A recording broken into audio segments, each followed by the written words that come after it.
حاضر محترم، یہ بات اللہ نے ارشاد فرمائی کہ جس کے دل کے اندر ایمان ہے وہ اللہ اس کے رسول کے دشمن کو اپنا دوست نہیں بنائے گا۔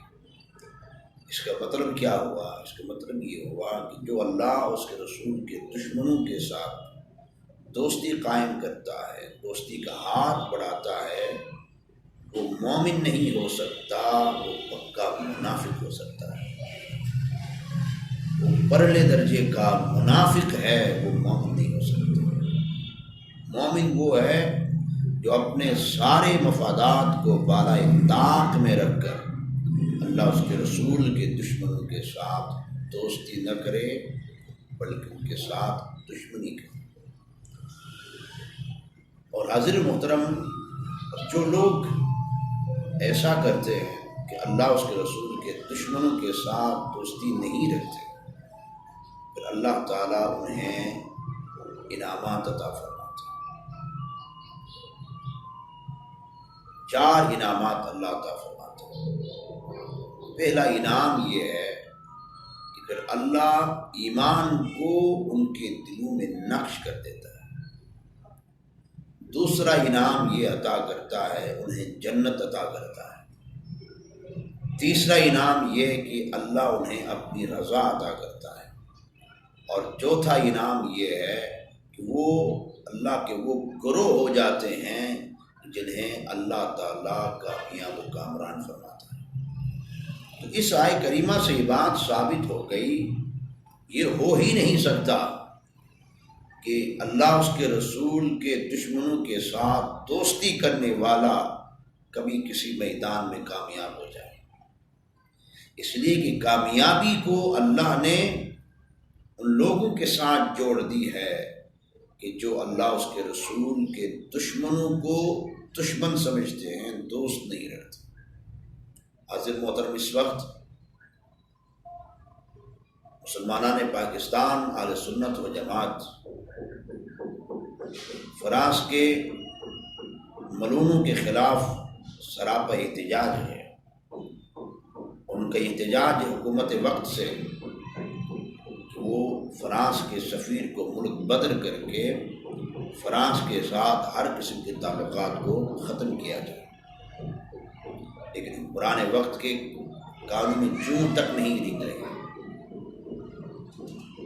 وہ اپنے ذاتی مفادات کے لیے فرانس کے ملونوں کے ساتھ تعلق قائم کرنا چاہتے ہیں، اور یہ سمجھتے ہیں کہ تعلق ختم کریں گے تو نقصان اٹھائیں گے۔ ظالموں، نقصان نہیں ہوگا بلکہ تمہیں فائدہ ہوگا۔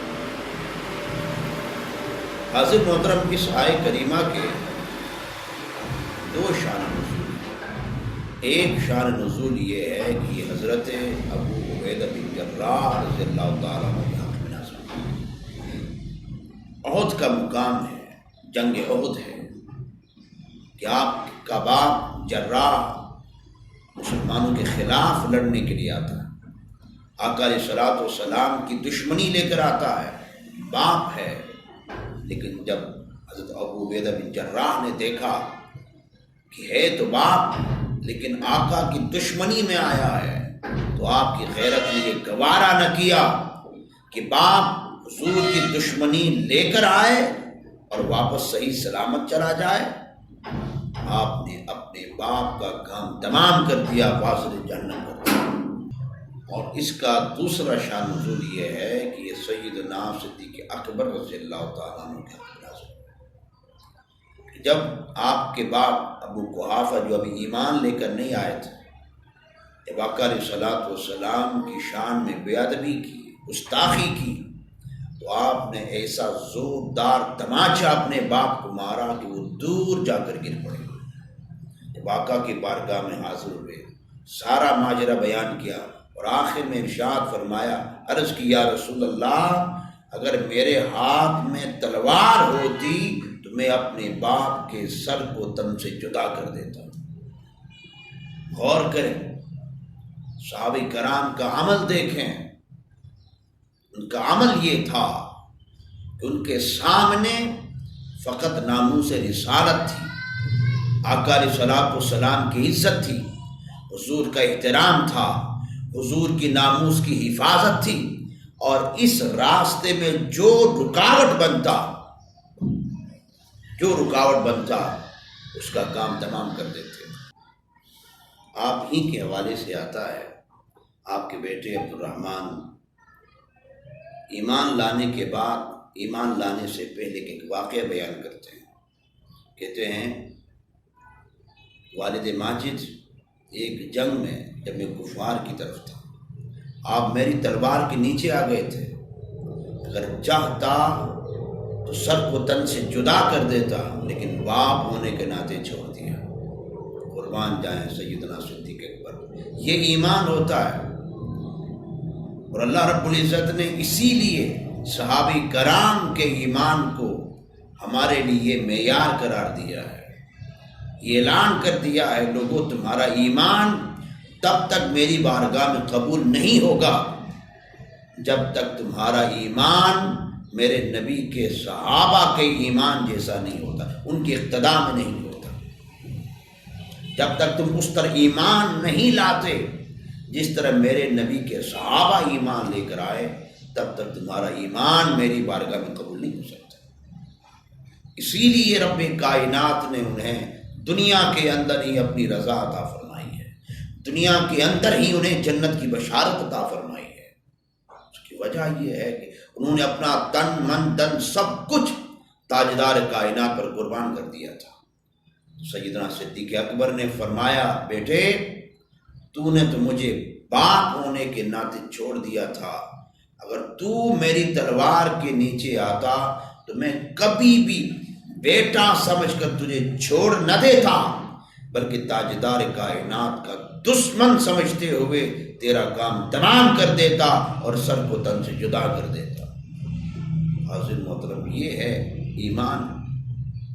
یہاں تو لوگ معمولی مفاد کے لیے تاجدار کائنات کی عزت و ناموس کی حفاظت کے معاملے میں مسئلیت کا شکار ہو جاتے ہیں، اور یہ سمجھتے ہیں کہ قبر میں آقا علیہ الصلوۃ والسلام کو منہ دکھا سکیں گے، نہیں دکھا سکیں گے۔ اسی طرح حضرت سعد بن ابی وقاص رضی اللہ تعالیٰ عنہ کے بارے سے آتی، جب آپ ایمان لے کر آئے تو آپ کی والدہ بگڑ گئی، بھوک ہڑتال کر لیا اور دھمکی دے دی، بیٹے اگر تو ایمان سے نہیں پھرتا، تیرے حبیب کو نہیں چھوڑتا، تو میں یوں ہی بھوکی پیاسی مر جاؤں گی۔ ماں ہے اور دھمکی دے رہی ہے، اور حقیقی دھمکی دے رہی ہے، بھوک ہڑتال کر لیا تھا۔ سعد بن وقاص نے یہ نہیں کہا چلو ماں میں سوچتا ہوں، تیرا مرنا تو مجھے گوارا تو نہیں ہو سکتا، یہ نہیں کہا، بلکہ فرمایا کہ ماں تو کیا سمجھتی ہے، تو بھوک ہڑتال کر لے گی، مر جائے گی، کہ تیری ایک جان نکل جائے گی تو میں پھر جاؤں گا، تیری ایک جان نکلتے دیکھ کر میں پھر جاؤں گا؟ میں نہیں، ایسا نہیں ہو سکتا۔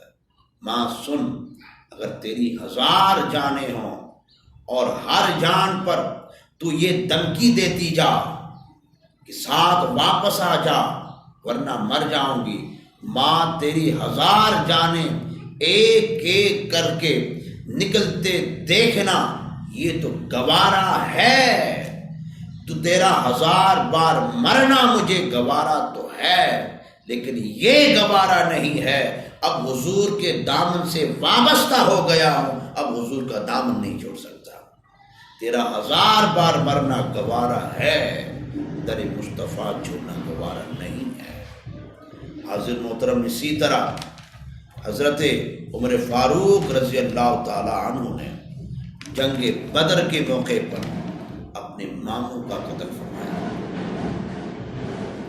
یہ صحابہ کرام کا عمل ہمیں یہ بتاتا ہے، ایمان فقط تاجدار کائنات کی عزت و ناموس کی حفاظت کا نام ہے، یہ بات یاد رہے۔ یہ نماز، یہ روزہ، یہ حج، یہ زکوٰۃ، یہ تمام چیزوں کی قبولیت کا انحصار ناموس رسالت کی حفاظت کے ساتھ ہے۔ یہ وہ عمل ہے جو ہر حال میں اللہ کی بارگاہ میں قبول ہوتا ہے۔ حاضر محترم، اگر ہم یہ سمجھ بیٹھے کہ ہم نماز پڑھ رہے ہیں، روزہ رکھ رہے ہیں، سارا کچھ کر رہے ہیں، نجات کے لیے کافی ہے؟ نہیں۔ اگر آقا علیہ الصلوۃ والسلام کی عزت و ناموس پر کفار انگلی اٹھاتے رہیں اور ہم اندر بیٹھتے رہیں، یہ بات یاد رہی، ساری عبادتیں ہماری منہ پہ مار دی جائیں۔ حضرت امام مالک نے تاریخی جملہ ارشاد فرمایا ہے، فرمایا کہ امت آقا کی ناموس کی حفاظت کرے، اگر وہ نہیں کر سکتی ہے تو پھر اس سے زندہ رہنے کا کوئی حق حاصل نہیں ہے، وہ اجتماعی طور پر مر جائے۔ تو عزیز محترم، ہمیں سب کچھ آقا علیہ الصلوۃ والسلام کی ناموس کے لیے قربان کرنے کے لیے تیار رہنا چاہیے۔